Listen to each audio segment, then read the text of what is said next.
यानी ये देखिए, इसको हम लोग त्रिभुज बोलेंगे। ये तीन भुजाओं से 1 2 3 तीन भुजा है, तीन भुजाओं से ये बंद होना चाहिए। अब बंद आकृति जो होता है वही त्रिभुज कहलाता है। ये आपका त्रिभुज नहीं है, जैसे मान के चलिए 3 को भुजा लगा दिए, यहाँ छोड़ दिए ऐसे 1 2 3 3 को भुजा है बट वो बंद नहीं है यहाँ से, तो इसको भी ऐसे जोड़ा जा सकता है, तो ये 3 से अधिक भुजा हो जाएगा, तो ये आपका त्रिभुज नहीं है। इसलिए त्रिभुज होने के लिए सबसे पहले क्या चीज़ होना चाहिए कि वो बंद होना चाहिए। ठीक है, अब आते हैं हम लोग त्रिभुज को प्रकार को देखते हैं। तो त्रिभुज आपको भुजा के आधार पर 3 होता है और कोण के आधार पर भी 3 होता है। भुजा के आधार पर 3 होता है आपका, सबसे पहले आता है समबाहु त्रिभुज। ठीक है, समबाहु इसको कहते हैं हम लोग, इंग्लिश में इसको इक्वेट्रल कहा जाता है, समबाहु त्रिभुज। ठीक है, दूसरा होता है आपका समद्विबाहु त्रिभुज। समद्विबाहु त्रिभुज। तीसरा आपका होता है विषमबाहु त्रिभुज। ठीक है,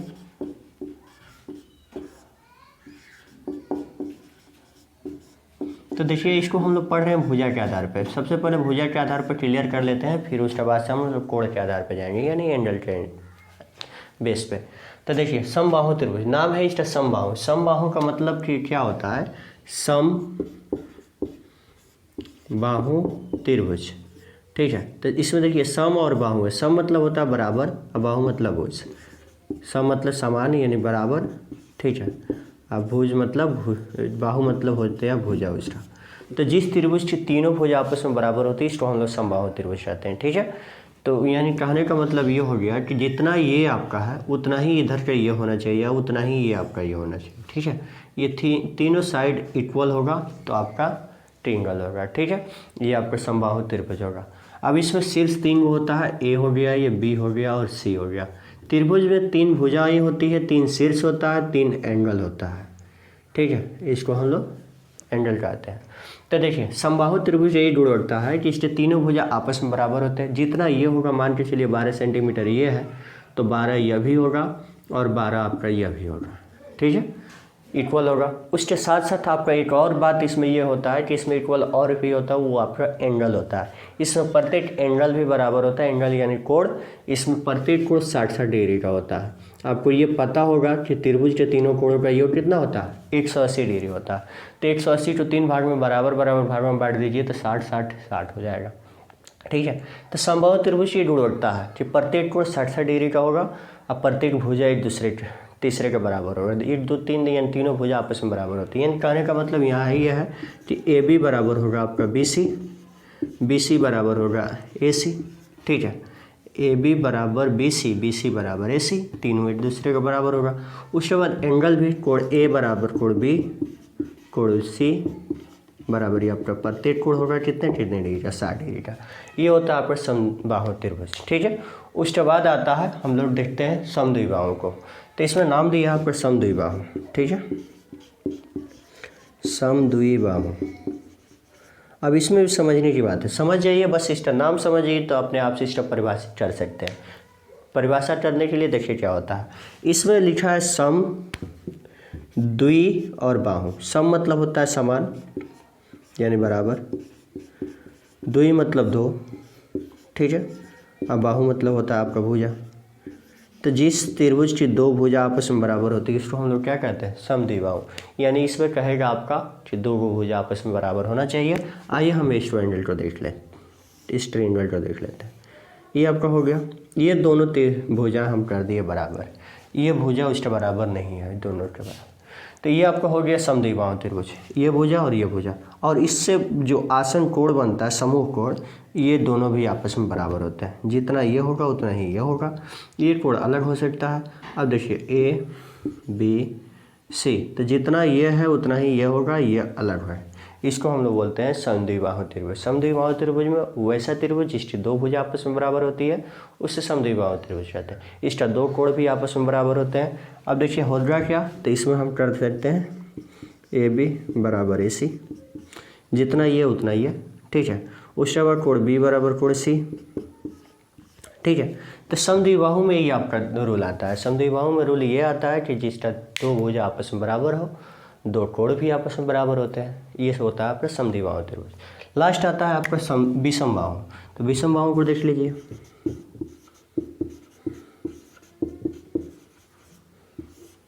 ठीक है।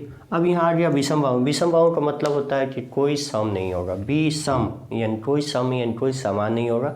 इसमें तीनों का तीनों भुजा भी और तीनों का तीनों एंगल यानी कोण भी तीनों अलग अलग होते हैं। यानी कहने का मतलब यह है कि देख लीजिए वैसे चीज दीजिए वैसे चीज दीजिए, ये हो गया आपका विषम बाहु त्रिभुज। ठीक है, ये आपका ये हो गया, ये हो गया बी, ये हो गया सी। जितना ये है उतना ये नहीं, जितना वो है उतना ये नहीं, यानी तीनों भुजा अलग अलग है। इसको कह सकते हैं कि A B not equal B C और नॉट इक्वल ए सी, कोई किसी के बराबर नहीं है। अब ए से जब भुजा बराबर नहीं है तो इसका एंगल भी बराबर नहीं होगा, यानी ये जितना ये होगा उतना ये नहीं होगा, और जितना ये होगा उतना ये नहीं होगा। ठीक है, तो इस हिसाब से समझिए कि तीनों के तीनों क्या है, अलग है। एगो मार्क लगा है, ये अलग है, दो को लगा है, दो अलग है, ये तीसरा भी अलग है, यानी तीनों के तीनों अलग होते हैं। तो ये आपका रहा भुजा के आधार पर तीन को। ठीक है, अब हम लोग देखते हैं आगे कोण के आधार पर। ठीक है, कोण के आधार पर भी आगे तीन को हम देख लेते हैं। चलिए आगे बढ़ते हैं। देखिए हम कोण के आधार पर देखते हैं, तो कोण के आधार पर भी आपको बताया कि भुजा के आधार पर भी तीन को, कोण के आधार पर भी तीन को, यह भी तीन को होता है। तो तीन को होता कौन कौन सा है, तो सबसे पहले आपका आता है न्यून कोण त्रिभुज, न्यून कोण। ठीक है, उसके बाद आता है आपका समकोण, उसके बाद होता है आपका अधिक कोण त्रिभुज,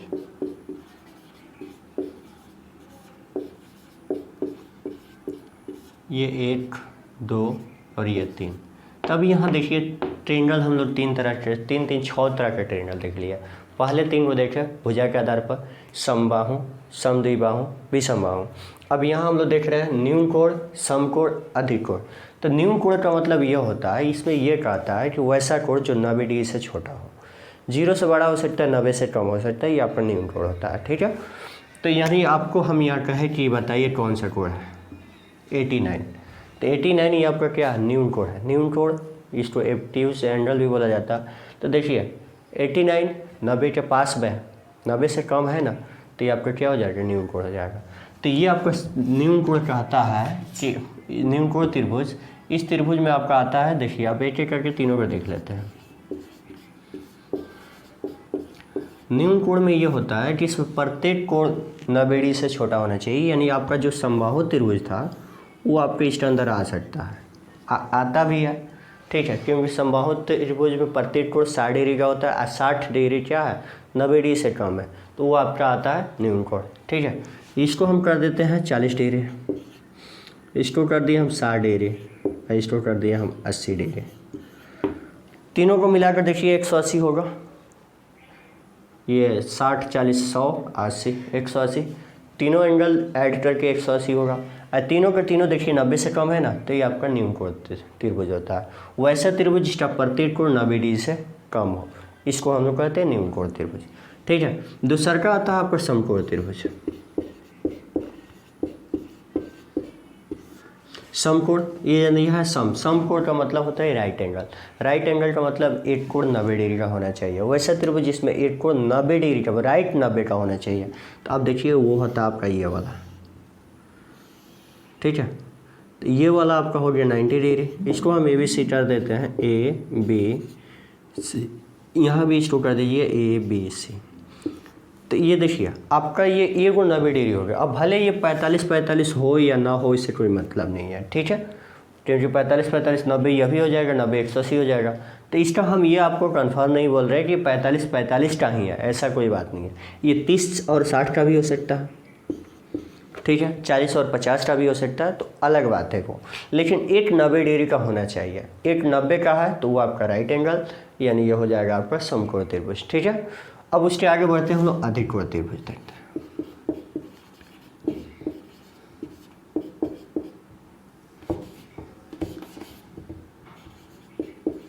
अब देखिए अधिक कोण का मतलब ये हो गया कि आपका ये जो होगा 90 से बड़ा होगा, 90 से बड़ा होगा, लेकिन 180 से छोटा होना चाहिए। ठीक है, क्योंकि 180 डिग्री हुआ सब त्रिभुज के सबसे तीनों कोण का योग 180 डिग्री, मैक्सिमम कोण 180 का होता है त्रिभुज के अंदर, क्योंकि त्रिभुज के तीनों एंगल को ऐड करेंगे तो 180 होगा। तो बताइए कि अगर उसमें एक एंगल 180 का बना देंगे तो दो एंगल कितना होगा, नहीं होगा। तो इससे बढ़िया वही होता है कि तीनों है ठीक है, लेकिन उसमें एगो 90 से ज़्यादा होना चाहिए। यानी इसको हम ऐसे बना सकते हैं, इसको ऐसे तिरछा करके और ये ऐसे कर दीजिए। अब देखिए अगर ये सीधा रहता है ऐसे तो 90 का होता, लेकिन ये थोड़ा सा इधर तिरछा दिया है तो 90 से ये बड़ा है, तो 90 से बड़ा का मतलब इसको हम कर देते हैं 110 का। ठीक है, 110 तो ये कर दिया, 30 का ये कर देते हैं और 40 का ये कर देते हैं, तो ये हो गया ना कितना 10 20 40 50 और 30 180 हो जाएगा। तो ये आपका हो गया ABC। तो कहने का मतलब यह है कि यहाँ न्यून कोण बोल रहा था, न्यून कोण का मतलब प्रत्येक कोण 90 डिग्री से कम होना चाहिए होगा। इसमें समकोण में क्या कर रहा है कि एगो 90 डिग्री का होना चाहिए, इस अधिक कोण में बोल रहा है कि एगो 90 से ज़्यादा और 180 से कम होना चाहिए, तभी जाकर हो सकता है।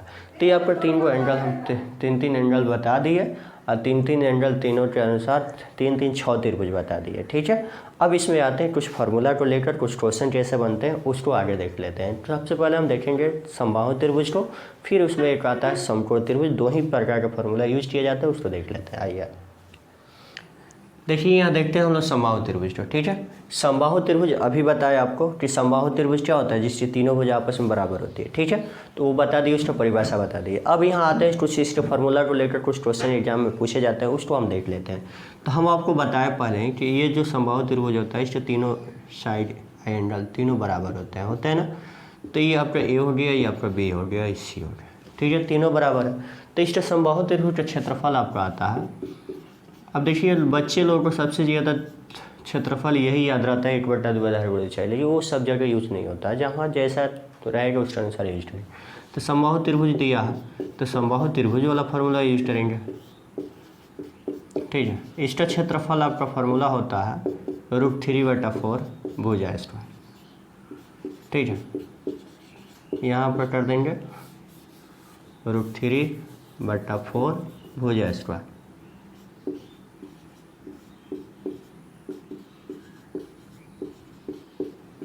अब देखिए भुजा स्क्वायर क्यों किया, तो खाली सभी जगह तो भुजा ही है, भुजा है तो इसलिए इसको यूज करती है √3/4 भुजा स्क्वायर। ये आपका ये हो गया। ठीक है, अब देखिए इसका आप कोई कहे समबाहु त्रिभुज का परिमाप निकालो।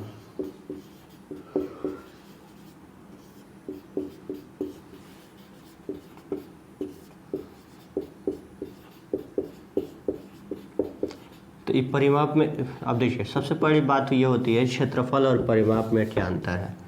ठीक है, अब देखिए क्षेत्रफल ये होता है कि ये कितना जगह घेरा हुआ, जितना दूर ये जगह घेरा हुआ है वो इसका क्षेत्रफल हो जाएगा। बट किसके द्वारा ये घिरा हुआ है उसको हम लोग परिमाप कहते हैं। जिस लाइन के द्वारा, ये लाइन यहाँ A से B, B से C, C से A तक गया है, ये 3 गो लाइन है, ये तीनों लाइन का जब जोड़ देंगे तो ये हो जाएगा आपका परिमाप। त्रिभुज का परिमाप यही होता है A + B + C, यानी तीनों भुजाओं को ऐड कर दीजिए, अब परिमाप हो जाएगा। बट यहाँ है समबाहु त्रिभुज का परिमाप, तो इसको भी वैसा ही चाहेंगे तो जोड़ सकते हैं, नहीं तो बस सिंपल है कि पता है कि भुजा एक ही दिया रहा है, तीनों भुजा बराबर होती है आपस में, तो एक गो दिया तो उसमें 3 से गुणा कर दीजिए, तीनों आपस में बराबर हो, वो परिमाप आपको निकल जाएगा। तो वही होता है 3 गुणे भुजा। ठीक है, ये आपको यहाँ हो गया। अब ऐसा ही आपका एक जो फार्मूला हम अभी बताएं कि लोग जिसको यूज करते हैं 1/2 आधार गुणा ऊंचाई, तो उसको यूज किया जाता है समकोण त्रिभुज में। समकोण में जिसका एंगल 90 डिग्री का होता है। ठीक है, ये आपका समकोण है। तो समकोण में ये होता है कि आपका नीचे वाला जो होता है इसको हम लोग आधार यानी बेस कहते हैं। ठीक है, और ये जो होता है आपका शीर्षलम यानी ऊंचाई होता है, इसको ऊंचाई भी बोलते हैं, कोई बात नहीं, इसको लंब भी बोला जाता है, ऊंचाई भी। और ये आपका सबसे बड़ी भुजा जो होती है इसको हम लोग कर्ण बोलते हैं। ठीक है, तो कर्ण और ये हम लोग त्रिकोणमिति के चैप्टर में पढ़ेंगे, बट यहाँ जो ज़रूरत है उसको देखते हैं। तो इसमें चाहिए खाली शीर्षलम और आधार। तो त्रिभुज के समकोण त्रिभुज, समकोण त्रिभुज का क्षेत्रफल। ठीक है, अब देखिए समकोण त्रिभुज का क्षेत्रफल यहाँ से लिख रहा है 1/2 आधार गुणे ऊंचाई। ठीक है, आधार गुणे ऊंचाई के जगह शीर्षलम कीजिए, दोनों एक ही होता है। कहने का मतलब यहाँ ये है कि कुछ यहाँ आधार आप पर दिया रहेगा, आपको सिस्टम यहाँ दिया रहेगा, उसको रख के यहाँ निकाल सकते हैं। ये आपका होता है समकोण त्रिभुज का क्षेत्रफल। ठीक है, आप इससे इसको समझ जाइएगा। उसके बाद एक आता है आपका विषमबाहु त्रिभुज। ये तो हो गया आपका, ये लंबा शीर्षलंब और आधार दिया रहता है, इससे निकाल सकते हैं। यहाँ पर तीनों भुजा आपस में बराबर दिया रहता है तो उससे निकाल सकते हैं। लेकिन कहीं पर आपको ये पूछ दिया कि तीनों भुजा कोई बराबर नहीं आपस में, तीनों अलग अलग है, तो वहाँ का निकालिएगा। उसको हम लोग बोलते हैं विषमबाहु त्रिभुज, आपको बता दिए। तब विषमबाहु त्रिभुज को ये बनाने के लिए हम लोग विषमबाहु त्रिभुज का क्षेत्रफल निकालने के लिए हम लोग यूज करते हैं हीरोन का सूत्र।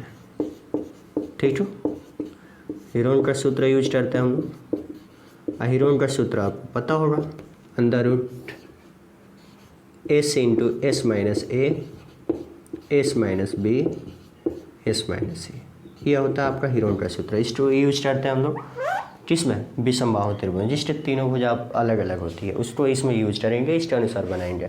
बट इसमें आता है कि एस क्या होता है। देखिए, ए होता है आपका तीनों, ए होगा एगो भुजा, बी होगा दूसरी भुजा, सी होगा तीसरी भुजा, तीनों भुजा वो आ गए। बट एस क्या होता है, तो एस आपका होता है त्रिभुज का अर्ध परिमाप। त्रिभुज का अर्ध परिमाप को एस से सूचित करते हैं। ठीक है, ये होता क्या है, तो एस बराबर होता है ए प्लस बी प्लस सी बटा में कर दीजिए 2, क्योंकि त्रिभुज का परिमाप होता है ए प्लस बी प्लस सी। यहाँ पूछा अर्ध परिमाप, तो बटा 2 कर देंगे, तो ये आपका ऐसे निकल जाएगा। उसको वहाँ यूज कीजिए और इसको आगे बना दीजिए। यहाँ से आपका हो जाता है ये आपका हीरोन का सूत्र। ठीक है, तो हम यहाँ आपको केवल इसका जानकारी, इसका इंट्रोडक्शन दी है, बट इसमें अब कुछ क्वेश्चन लेकर अगले वीडियो में हम लोग आएंगे। तब तक के लिए जय हिंद।